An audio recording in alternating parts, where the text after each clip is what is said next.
Hi guys, welcome back to my channel news shorts Telugu 30. ఈరోజు news చూద్దాం. Comedy అనగానే మనకు గుర్తొచ్చే పేరు బ్రహ్మానందం. నటుడిగానే కాదు, చిత్రకారుడిగా, రచయితగా ఆయన కొద్ది మందికి సుపరిచితం. తాజాగా తన 40 సంవత్సరాల సినీ ప్రస్థానంలో కలిసిన వ్యక్తులు, పరిచయాలు, జీవితానుభవాలను పుస్తక రూపంలో నేనుగా బ్రహ్మి తీసుకొచ్చారు. ఈ ఆత్మకథ పుస్తకాన్ని మెగాస్టార్కి అందజేయగా ఆనందం వ్యక్తం చేస్తూ చిరు ట్వీట్ చేశారు. ఈ పుస్తకం అమెజాన్, ట్విట్టర్లో అందుబాటులో ఉందని తెలిపారు. నెక్స్ట్, యంగ్ టైగర్ ఎన్టీఆర్ సరికొత్త లుక్లో కనిపించారు. కొత్త ఏడాది క్యాలెండర్ కోసం చాలా హ్యాండ్సమ్గా తయారయ్యారు. ఇన్నోసెంట్ లుక్లో మెస్మరైజ్ చేస్తున్నారు. ప్రస్తుతం ఈ పిక్ సోషల్ మీడియాలో వైరల్గా మారింది. కాగా ఎన్టీఆర్ ప్రస్తుతం దేవర సినిమాలో నటిస్తున్నారు. ఈ మూవీకి సంబంధించిన ఫస్ట్ గ్లింప్స్ లేదా టీజర్ జనవరి తొలి వారంలో విడుదల కానున్నట్లు టాక్.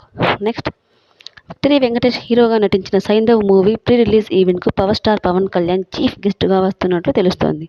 జనవరి 7న హైదరాబాద్లో ప్రీ రిలీజ్ ఈవెంట్ జరగనున్నట్లు సమాచారం. దర్శకుడు శైలేష్ కొలను తెరకెక్కించిన ఈ మూవీలో శ్రద్ధా శ్రీనాథ్ హీరోయిన్గా నటించారు. సంతోష్ నారాయణ్ సంగీతం అందించారు. నిహారిక ఎంటర్టైన్మెంట్ నిర్మించింది. సంక్రాంతి కానుకగా జనవరి 13న విడుదల కానుంది. ఇలాంటి మరిన్ని న్యూస్ కోసం ఈ ఛానల్ను సబ్స్క్రైబ్ చేసుకోండి. Thanks for watching.